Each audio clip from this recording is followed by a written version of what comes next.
परिभाषा का मतलब ये मत समझ लीजिएगा कि परी जौन भाषा बोलती है वही को परिभाषा कहते हैं। ये दूगो का परीक्षा आपको जाके देना पड़ेगा वहाँ जहाँ आपका सेंटर पड़ेगा। तो जौना लायक आप लिखे हैं वही लायक आपको नंबर मिलेगा। आई गो टू स्कूल लिख देंगे तो क्या हो जाएगा, मैं विद्यालय जाता हूँ, आई गो टू स्कूल। हिंदी से इंग्लिश हो गया, अब इंग्लिश से हिंदी कैसे होगा, आई गो टू स्कूल का हिंदी कन्वर्ट कैसे होगा, मैं विद्यालय जाता हूँ। इसी को अगर संस्कृत में अनुवाद करना हो तो अहम विद्यालयम गच्छामि। 25 नंबर आपको ऐसा ही नहीं मिल जाएगा। ये 25 नंबरों को पाने के लिए आपको बहुत सारा मेहनत करना पड़ेगा। हमको ये समझाइए कि वो बतिया क्या कह रहा है, और फिर इधर से जौन कहेंगे तो इधर वाला भी तो उनको समझ में नहीं आएगा, तो उनके लिए भी ट्रांसलेटर बीच में जो गया है साथ में, वो इनका बतिया उसको समझाता है और उसका बतिया इनको समझाता है। तो यही काम होता है ट्रांसलेटर का, जिसको हिंदी में कहते हैं अनुवादक। आदमी को पूंछ नहीं होते हैं, जानवर को पूंछ होते हैं। अनुवाद का अर्थ हुआ कि एक ही बात को अलग रूपों में कहना, अलग तरीके से कहना अनुवाद कहलाता है। इन सभी टॉपिक के ऊपर हम एक एक करके वीडियो बनाते रहेंगे और बैक टू बैक आप तक पहुंचाते रहेंगे। बस आपको करना ये है कि आपको इस चैनल से जुड़े रहना है।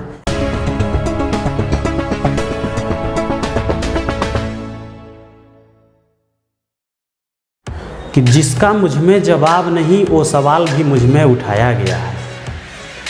कि जिसका मुझ में जवाब नहीं वो सवाल भी मुझ पर उठाया गया है। मैं मतलबी था नहीं, मतलबी बनाया गया। हेलो फ्रेंड्स, मैं आपका अपना राहुल सर स्वागत करता हूं अपने इस YouTube channel science by Rahul sir PCB में। आज फिर से आपके करियर से रिलेटेड एक पावरफुल वीडियो लेकर आपके बीच उपस्थित हूं, जिसमें हम चर्चा करेंगे दीनदयाल उपाध्याय यूनिवर्सिटी के BA second year 4th semester के हिंदी के पेपर फर्स्ट के सिलेबस के बारे में, जिसका कोर्स कोड है HND 203। तो आज हम इस वीडियो में HND 203 के जितने भी महत्वपूर्ण टॉपिक हैं जिनसे आपके एग्जाम में प्रश्न पूछे जाएंगे, उन सभी टॉपिक के ऊपर एक एक करके विस्तार पूर्वक चर्चा करने वाले हैं। उम्मीद है कि आपको इस वीडियो के माध्यम से कुछ दिनों पश्चात होने वाले 4th सेमेस्टर के एग्जाम में काफ़ी सहूलियत होगी। अगर आप इसके पीछे वाला वीडियो अभी तक नहीं देखे हैं तो लिंक डिस्क्रिप्शन में है, जाकर तुरंत देखें, क्योंकि हमने उसमें प्राचीन इतिहास के पेपर फर्स्ट और पेपर सेकंड का सिलेबस विस्तार पूर्वक एक एक करके आपके दिलो दिमाग तक पहुंचाने का प्रयास किया है। तो अगर आप अभी तक नहीं देखे हैं तो लिंक डिस्क्रिप्शन में है, जाकर तुरंत देखें। तो जिन भाई बंधुओं के हिंदी के पेपर फर्स्ट का कोर्स कोड HND 203 है, तो उनके लिए ये वीडियो बहुत ही महत्वपूर्ण साबित होने वाली है, क्योंकि आज हम इस वीडियो में हिंदी के पेपर फर्स्ट के सिलेबस को विस्तार पूर्वक एक एक करके समझने का प्रयास करेंगे। किसी भी एग्ज़ाम में सिलेबस का बहुत बड़ा रोल होता है, क्योंकि जब तक आप किसी भी एग्ज़ाम के सिलेबस को नहीं जानेंगे, सिलेबस के बारे में पूरी जानकारी उपलब्ध नहीं करेंगे, तब तक आप किसी भी एग्ज़ाम में सफलता हासिल नहीं कर पाएंगे। क्योंकि सिलेबस ही वह चीज़ होता है जिसके माध्यम से आपको पता चलता है आप जिस एग्ज़ाम की तैयारी कर रहे हैं उसमें कहाँ से प्रश्न पूछे जाएंगे, किन किन टॉपिक से प्रश्न पूछे जाएंगे, ऑब्जेक्टिव क्वेश्चन की संख्या कितनी होगी, सब्जेक्टिव क्वेश्चन की संख्या कितनी होगी, आपकी ऑब्जेक्टिव और सब्जेक्टिव किन किन टॉपिक से पूछे जाएंगे। तो जब तक आप किसी एग्ज़ाम का सिलेबस बढ़िया से नहीं जानेंगे, तब तक आप किसी भी एग्ज़ाम में सफलता हासिल नहीं कर पाएंगे। तो आज हम उन्हीं सिलेबस के बारे में चर्चा करेंगे जो आपके 4th सेमेस्टर के हिंदी के पेपर फर्स्ट का है। तो अब हम लोग समझेंगे कि आपके 4th सेमेस्टर के हिंदी के पेपर फर्स्ट का सिलेबस क्या क्या है। तो जिस प्रकार से हर पेपर में हर सेमेस्टर में आपको 4 यूनिट्स पढ़ना होता है, ठीक वैसे ही आपके 4th सेमेस्टर में भी हिंदी के पेपर फर्स्ट में 4 ही यूनिट पढ़ना है, और इन्हीं चारों यूनिट से आपके एग्जाम में क्वेश्चंस दिए जाएंगे, चाहे वह ऑब्जेक्टिव क्वेश्चन हो चाहे वह सब्जेक्टिव क्वेश्चन हो। तो सबसे पहले हम लोग थोड़ा बहुत चर्चा करेंगे मार्क्स के ऊपर कि आपका 4th सेमेस्टर का एग्जाम कितने नंबर का होने वाला है, प्रश्नों की संख्या कितनी होगी, ऑब्जेक्टिव क्वेश्चन की संख्या कितनी होगी, सब्जेक्टिव क्वेश्चन की संख्या कितनी होगी। तो अगर हम मार्क्स के क्राइटेरिया की बात करें तो आपका जो पेपर फर्स्ट है वह होगा 100 नंबर का। इसका मतलब कि आपका 4th सेमेस्टर का हिंदी का पेपर फर्स्ट जो होने वाला है वह 100 नंबर का होने वाला है। आपको ये 100 नंबर पाने के लिए 3 प्रक्रियाओं से होकर गुजरना पड़ेगा, और वे कौन कौन से प्रक्रिया है उसको समझते हैं। पहला नंबर में आता है ऑब्जेक्टिव क्वेश्चन। ऑब्जेक्टिव क्वेश्चन का मतलब वह क्वेश्चन जिसमें आपको एक प्रश्न दिए रहेंगे और नीचे उसका 4 विकल्प दिए रहेंगे। उन चारों विकल्प में से सही उत्तर का चयन करना होता है। इस तरह के प्रश्न को कहते हैं ऑब्जेक्टिव क्वेश्चन। तो आपके एग्जाम में भी ऑब्जेक्टिव क्वेश्चन दिए जाएंगे और कितना दिए जाएंगे, 40। प्रश्नों की संख्या कितनी होगी, 40। और एक प्रश्न कितने नंबर का होगा, 1.5 नंबर का। एक प्रश्न का मान होगा 1.5 नंबर। तो 1.5 नंबर के हिसाब से अगर 40 प्रश्नों का आंकड़ा निकाला जाए तो टोटल कितना नंबर का होता है, 60 नंबर का। तो इसका मतलब कि आपको ऑब्जेक्टिव क्वेश्चन का परीक्षा कितना देना पड़ेगा, 60 नंबर का। 40 प्रश्न दिए रहेंगे, एक क्वेश्चन का मान रहेगा 1.5 नंबर और 4 विकल्प वाले ये प्रश्न होते हैं। 4 विकल्प में से सही विकल्प को चुन के आपको आंसर देना होता है। तो एक चरण ये हो गया ऑब्जेक्टिव क्वेश्चन। दूसरे स्टेप में हम लोग आएंगे, इसको बोलते हैं सब्जेक्टिव क्वेश्चन।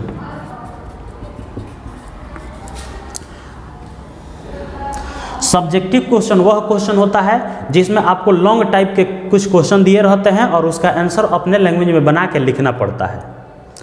तो इसका भी परीक्षा आपको देना पड़ेगा। इसमें प्रश्नों की संख्या होती है 6 प्रश्न आपको दिए जाएंगे, लेकिन उसमें से मात्र 3 ही प्रश्नों का उत्तर देना होता है।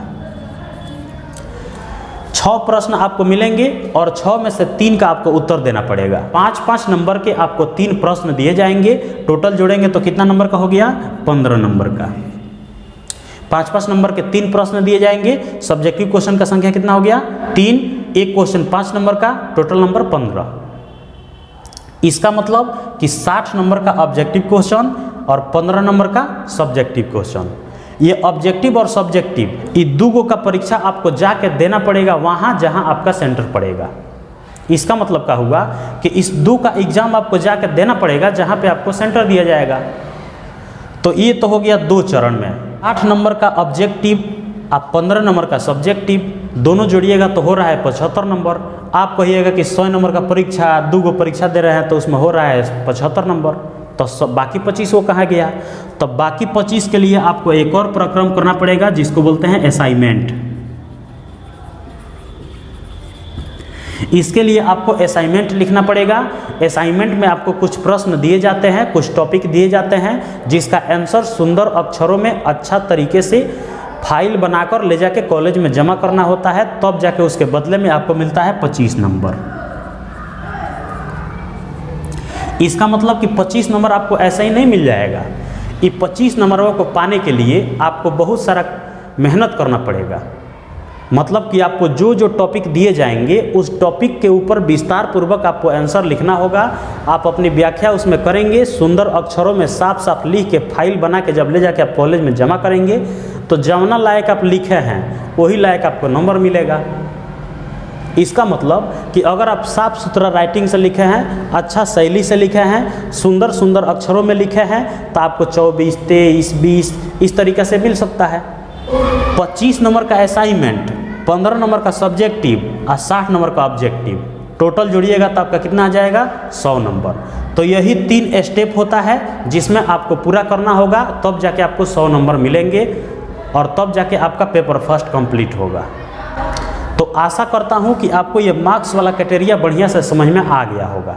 अब हम लोग चर्चा करेंगे कि आखिर ये ऑब्जेक्टिव 60 नंबर का और सब्जेक्टिव 15 नंबर का और टॉपिक असाइनमेंट 25 नंबर का, ये क्वेश्चन का टॉपिक आएगा कहाँ से, ये सब में प्रश्न दिए जाएंगे कहाँ से।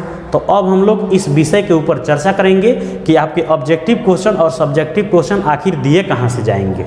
अब हम लोग उन टॉपिक के बारे में चर्चा करेंगे जिनसे आपके एग्जाम में क्वेश्चन दिए जाएंगे, चाहे वह ऑब्जेक्टिव क्वेश्चन हो चाहे वह सब्जेक्टिव क्वेश्चन हो। जिस प्रकार से आपके हर सेमेस्टर में 4 यूनिट्स पढ़ना होता है, ठीक वैसे ही आपको 4th सेमेस्टर में भी 4 यूनिट पढ़ना है और इन्हीं 4 यूनिट से आपके एग्जाम में प्रश्न दिए जाएंगे, चाहे ऑब्जेक्टिव क्वेश्चन हो चाहे वह सब्जेक्टिव क्वेश्चन हो। तो सबसे पहले हम लोग जानेंगे कि आपके हिंदी के पेपर फर्स्ट का नाम क्या होगा, मतलब कि आपका हिंदी का पेपर फर्स्ट किस नाम से आएगा, उसका टाइटल क्या होगा। तो उसका नाम क्या होगा, हिंदी अनुवाद प्रथम। आपके पेपर फर्स्ट का नाम होगा हिंदी अनुवाद प्रथम और पेपर सेकंड का नाम होगा हिंदी अनुवाद द्वितीय। जैसे इसके पिछले वाला सेमेस्टर में पढ़े थे हिंदी गद्य प्रथम और हिंदी गद्य द्वितीय, ठीक वैसे ही हिंदी अनुवाद प्रथम और हिंदी अनुवाद द्वितीय। तो पेपर फर्स्ट में आपको प्रथम, पेपर सेकंड में आपको द्वितीय। अगर हम पहले यूनिट की बात करें तो पहले यूनिट में आपको 3-4 चीज़ पढ़ना है, जैसे अनुवाद की अवधारणा, अनुवाद की अवधारणा का मतलब हुआ कि अनुवाद क्या होता है, अनुवाद कैसे किया जाता है, अनुवाद करने के कौन कौन से तौर तरीके हैं, अनुवाद की शैली क्या होनी चाहिए, इसको बोलते हैं अवधारणा। अवधारणा माने एक तरह से समझ लीजिए कि अनुवाद का परिचय। जैसे कहीं भी नई जगह पे आप जाएंगे तो आपको पहले अपना इंट्रोडक्शन देना पड़ेगा। इंट्रोडक्शन माने पहले अपना परिचय देना पड़ेगा कि हम कौन हैं, कहाँ से आए हैं, क्या करते हैं, यहाँ किस लिए आए हैं। तो इस तरह से आपको परिचय देना पड़ता है। ठीक वैसे ही आपको अनुवाद के बारे में अवधारणा देना पड़ेगा, अनुवाद का परिचय देना पड़ेगा। तो इसके बारे में आपको कहाँ पढ़ना है, यूनिट 1 के अंदर। इसके अलावा परिभाषा और महत्व। किसकी परिभाषा, यहाँ परिभाषा का मतलब ये मत समझ लीजिएगा कि परी जौन भाषा बोलती है वही को परिभाषा कहते हैं। ये वाला परिभाषा यहाँ बात नहीं किया जा रहा है। यहाँ पे अनुवाद का परिभाषा क्या होता है, परिभाषा के साथ साथ अनुवाद का महत्व क्या होता है, अनुवाद का वैल्यू क्या है। तो इसके बारे में आपको कहाँ पढ़ना है, यूनिट 1 में। तो अनुवाद का अनुवाद का मतलब क्या होता है, अनुवाद का अर्थ हुआ कि एक ही बात को अलग रूपों में कहना, अलग तरीके से कहना अनुवाद कहलाता है। इसके अलावा अनुवाद के अन्य रूप, अनुवाद के कौन कौन से रूप हैं, कौन कौन से प्रकार हैं, इसको भी आपको कहाँ पढ़ना है, यूनिट 1 के अंदर। इसके अलावा अनुवाद और रोजगार, अनुवाद से क्या क्या रोजगार मिल सकते हैं, अनुवाद और रोजगार एक दूसरे में क्या संबंध स्थापित करते हैं, अनुवाद के माध्यम से आपको कौन कौन से रोजगार मिल सकते हैं, कैसे कैसे रोजगार मिल सकते हैं। इस तरीके से आपको जो जो टॉपिक पढ़ना होगा, इससे जो भी प्रश्न आएंगे उसको कहाँ पढ़ना है, यूनिट 1 के अंदर। जैसे आप देखे होंगे कि कोई भी बड़े नेता होते हैं या कोई भी जैसे प्रधानमंत्री मोदी हो गए या योगी आदित्यनाथ हो गए, ये लोग जब किसी दूसरे देश में जाते हैं तो उनके साथ में एक ट्रांसलेटर को भेजा जाता है। ट्रांसलेटर का मतलब होता है अनुवादक, जो अनुवाद करता है उसको अनुवादक कहते हैं। तो आप देखे होंगे कि जब भी कभी किसी दूसरे देश के दौरा पे जब जाते हैं प्रधानमंत्री या राष्ट्रपति या मुख्यमंत्री, तो उनके साथ में एक अनुवादक भेजा जाता है। अनुवादक का मतलब होता है ट्रांसलेटर। तो एक ट्रांसलेटर को भेजा जाता है उनके साथ में, क्योंकि ज़रूरी नहीं है कि जो भी मंत्री दूसरे देशों में जा रहे हैं उनको हर लैंग्वेज पता हो, क्योंकि अनेकों प्रकार की भाषाएं हैं दुनिया में और ज़रूरी नहीं है कि हर व्यक्ति सब भाषा जानता ही हो। तो अलग अलग भाषा में अनुवाद करने के लिए उस भाषा के एक्सपर्ट को उनके साथ में भेजा जाता है, ताकि वहाँ के जो भी अधिकारी होंगे या जो भी कर्मचारी होंगे वे जो भी बात बोलेंगे वो यहाँ के प्रधानमंत्री को या मुख्यमंत्री को या किसी को भी समझ में आ सके। ना तो पता चला कि यहाँ से मंत्री जी चल गए हैं चाइना और वहाँ का चाँव चूँ कर रहा है, इनको पता ही नहीं चलेगा क्या कह रहा है। तो वहाँ पे किसी चाइनीज़ एक्सपर्ट को भेजा जाएगा, वहाँ पे किसी चाइनीज़ ट्रांसलेटर को भेजा जाएगा उनके साथ में कि साथ में चलिए हमको ये समझाइए कि वो बतिया क्या कह रहा है। और फिर इधर से जो उन कहेंगे तो इधर वाला भी तो उनको समझ में नहीं आएगा, तो उनके लिए भी ट्रांसलेटर बीच में जो गया है साथ में, वो इनका बतिया उसको समझाता है और उसका बतिया इनको समझाता है। तो यही काम होता है ट्रांसलेटर का, जिसको हिंदी में कहते हैं अनुवादक। तो जो एक भाषा से दूसरे भाषा में किसी बात को अनुवाद करता है, किसी बात को कन्वर्ट करता है, किसी बात को ट्रांसलेट करता है, उसी को हम लोग कहते हैं अनुवादक। को पढ़ना यही है कि अनुवाद और रोजगार के बीच क्या संबंध है, अनुवाद और रोजगार एक दूसरे पर कैसे आश्रित हैं, इससे कौन कौन से नए नए स्कोप बन सकते हैं। तो इन सभी बातों को आपको किस में पढ़ना होगा, यूनिट 1 के अंदर। अगर हम यूनिट 2 की बात करें तो इसमें आपको पढ़ना है अनुवाद के स्वरूप, मतलब अनुवाद के क्या स्वरूप हैं। इसके अलावा अनुवाद की प्रक्रिया, अनुवाद कैसे की जाती है, उसमें किन किन प्रोसेस से होकर गुजरना पड़ता है, क्या क्या उसमें प्रक्रियाएं करनी पड़ती है। इसके अलावा अनुवाद के प्रकार, अनुवाद कितने प्रकार के होते हैं, किस भाषा को किस में अनुवाद किया जाएगा, अनुवाद के कितने रूप होते हैं। इसके अलावा अनुवाद की सीमाएँ, सीमाएं का मतलब होता है कि अनुवाद का कुछ कमी भी है, अनुवाद का कुछ सीमा भी है, कुछ बाउंड्री लाइन भी है कि अनुवाद इतना ही से इतना ही तक काम कर सकता है, उसके आगे इसका कवरेज एरिया बाहर हो जाता है। तो अनुवाद का कुछ सीमा भी है कि कहाँ से कहाँ तक अनुवाद सही साबित होगा, कहाँ के बाद इसका कवरेज एरिया ख़त्म हो जाता है। तो अनुवाद का कुछ सीमा भी है। इसके अलावा हिंदी अंग्रेजी अनुवाद, हिंदी को अंग्रेजी में कैसे अनुवाद करेंगे, अंग्रेजी को हिंदी में कैसे अनुवाद करेंगे, जैसे अगर हम एक एग्जाम्पल की बात करें, एक ही बात को अलग अलग भाषा में अनुवाद करके हम लोग बना सकते हैं। जैसे अगर हम एक एग्जाम्पल लेते हैं, ये एक वाक्य हो गया, मैं विद्यालय जाता हूँ, ये एक हिंदी का वाक्य हो गया। इसी को अगर अंग्रेजी में अनुवाद करना हो, अंग्रेजी में ट्रांसलेट करना हो, तो क्या लिख सकते हैं, I go to school. I go to school लिख देंगे तो क्या हो जाएगा, मैं विद्यालय जाता हूँ, आई गो टू स्कूल। हिंदी से इंग्लिश हो गया। अब इंग्लिश से हिंदी कैसे होगा, आई गो टू स्कूल का हिंदी कन्वर्ट कैसे होगा, मैं विद्यालय जाता हूँ। इसी को अगर संस्कृत में अनुवाद करना हो तो अहम विद्यालयम गच्छामि,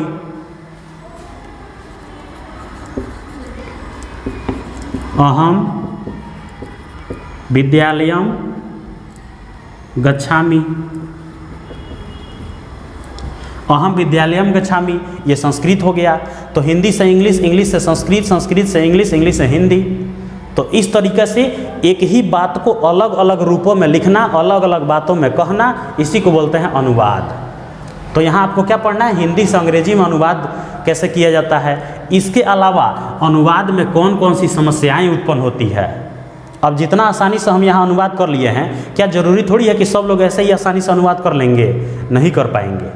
तो उसमें समस्या भी आती है। इन्हीं समस्याओं के ऊपर तो आपको चर्चा करना है, किस में, यूनिट 2 के अंदर। किससे, इन्हीं सभी टॉपिक से। तो ये आपको यूनिट 2 में इतना सारा टॉपिक पढ़ना है। इसके अलावा अगर हम यूनिट 3 की बात करें तो यूनिट 3 में आपको क्या पढ़ना है, अनुवाद के साधन, किस तरीके से आप अनुवाद कर सकते हैं, उसमें क्या क्या साधन उपलब्ध हैं, उन साधनों के माध्यम से हम लोग अनुवाद कर सकते हैं। तो क्या क्या साधन उपलब्ध हैं। जैसे अगर हम शब्दकोश की बात करें, शब्दकोश, शब्दकोश का मतलब होता है डिक्शनरी। जैसे हम लोग English to Hindi dictionary, Hindi to English dictionary, हर सब्जेक्ट का डिक्शनरी आजकल उपलब्ध है, हर सब्जेक्ट का शब्दकोश उपलब्ध है। तो डिक्शनरी का ही हिंदी क्या होता है, शब्दकोश। तो शब्दकोश के माध्यम से भी हम लोग कन्वर्ट कर सकते हैं एक भाषा को दूसरे भाषा में। इसके अलावा साहित्य कोश, साहित्य का भी डिक्शनरी होता है। साहित्य में भी कभी कभी ऐसा कठिन शब्द आ जाता है जिसका अर्थ ही नहीं पता चल पाता है, तो उसके लिए भी डिक्शनरी उपलब्ध कराया गया है ताकि लोगों को समस्या न हो सके। इसके अलावा महत्व, प्रकार और उपयोग, किसके महत्व, प्रकार और उपयोग की बात हो रही है, यहाँ पे बात हो रही है अनुवाद के साधन के क्या महत्व हैं, अनुवाद के साधन के क्या प्रकार हैं, अनुवाद के साधन के क्या क्या उपयोग हैं। तो इन सभी टॉपिक के बारे में आपको कहाँ पढ़ना है, यूनिट 3 के अंदर। अब हम लोग समझेंगे कि आपको यूनिट 4 में क्या पढ़ना है। तो परिभाषिक शब्द पढ़ना है। परिभाषिक शब्द का मतलब होता है कि जिन शब्दों के प्रयोग करके परिभाषा को तैयार किया जाता है, परिभाषा को बनाया जाता है, उसी को हम लोग कहते हैं परिभाषिक शब्द। इसके अलावा इसमें आशय और महत्व के बारे में भी पढ़ना है। आशय का मतलब होता है कि एक कहानी रहेगा या कविता रहेगा या एक पंक्ति रहेगा, उसका क्या आशय है। आशय का मतलब उसका क्या भावार्थ निकल रहा है, वह पंक्ति लोगों को क्या सूचना देना चाहता है, लोगों को क्या जानकारी देना चाहता है। इसको बोलते हैं इनडायरेक्टली बात कहना। एक होता है प्रत्यक्ष रूप से किसी बात को कहना और एक होता है अप्रत्यक्ष रूप से किसी बात को कहना। तो अप्रत्यक्ष रूप से जो कहा जाता है वह आशय होता है। तो आशय का मतलब होता है कि इनडायरेक्टली जब किसी बात को कहा जाता है तो वह होता है आशय। महत्व क्या होता है, महत्व का मतलब होता है वैल्यू, उस बात का क्या वैल्यू है, क्या उद्देश्य है, क्या महत्व है। इसके अलावा अंतर और भूमिका के बारे में भी आपको पढ़ना है यूनिट 4 के अंदर। अंतर क्या होता है, अंतर का मतलब होता है डिफरेंस। डिफरेंस का अर्थ होता है कि तुलना करना, एक चीज़ का दूसरे चीज़ से जब तुलना करेंगे इसी को बोलते हैं अंतर। जैसे जानवर का तुलना अगर आदमी से करेंगे तो हम लोग इसको ऐसे कह सकते हैं कि आदमी और जानवर के बीच क्या अंतर है, आदमी और जानवर के बीच क्या डिफरेंस है, क्या विभेद है, क्या भिन्नता है, क्या विभिन्नता है। हम लोग अलग अलग तरीके से इसको कह सकते हैं। तो अंतर का मतलब क्या हो जाएगा, एक दूसरे की तुलना करना। अंतर माने होता है तुलना। जैसे अंतर लिखना होगा आदमी जानवर में तो क्या लिखेंगे, आदमी को पूंछ नहीं होते हैं, जानवर को पूंछ होते हैं। तो यहाँ हम क्या कर रहे हैं, यहाँ एक दूसरे से तुलना कर रहे हैं। तो तुलनात्मक विधि ही क्या कहलाता है, अंतर कहलाता है। भूमिका क्या होता है, जैसे हम लोग निबंध लिखते हैं तो उसमें भूमिका लिखते हैं, उपसंहार लिखते हैं, इस तरह से अलग अलग पॉइंट दे दे के हम लोग निबंध को लिखते हैं। तो आपको भूमिका के बारे में भी पढ़ना है, अंतर के बारे में भी पढ़ना है। इसके अलावा अनुवाद के महत्व पढ़ना है। अनुवाद के क्या क्या महत्व हैं, अनुवाद के क्या क्या वैल्यू हैं, अनुवाद के क्या लाभ हैं। तो इन सब के बारे में आपको कहाँ पढ़ना है, यूनिट 4 के अंदर। तो ये आपके हिंदी के पेपर फर्स्ट के 4 यूनिट्स थे। इन्हीं चारों यूनिट से आपके एग्जाम में क्वेश्चन दिए जाएंगे, चाहे वह ऑब्जेक्टिव क्वेश्चन हो, चाहे वह सब्जेक्टिव क्वेश्चन हो। तो आपको टेंशन लेने की कोई ज़रूरत नहीं है। इन सभी टॉपिक के ऊपर हम एक एक करके वीडियो बनाते रहेंगे और बैक टू बैक आप तक पहुंचाते रहेंगे। बस आपको करना ये है कि आपको इस चैनल से जुड़े रहना है। इस चैनल से जुड़े रहिएगा तो आपको किसी भी तरह का कोई समस्या नहीं आएगी। आपके चलते फिरते में ही आपके ग्रेजुएशन का तैयारी हो जाएगा, आपको पता भी नहीं चलेगा। तो आपको करना बस यही है कि आपको इस चैनल से जुड़े रहना है। तो आशा करता हूं कि आपको ये सभी टॉपिक बढ़िया से समझ में आया होगा। आपके मन में अगर कोई डाउट है, कोई प्रश्न है, कोई कन्फ्यूजन है तो कमेंट सेक्शन में पूछ सकते हैं। आप इस तरह से और कौन से टॉपिक से रिलेटेड वीडियो देखना चाहते हैं कमेंट में बताना न भूलें। लौटेंगे बहुत ही जल्द किसी नए टॉपिक के साथ, तब तक के लिए जय हिंद।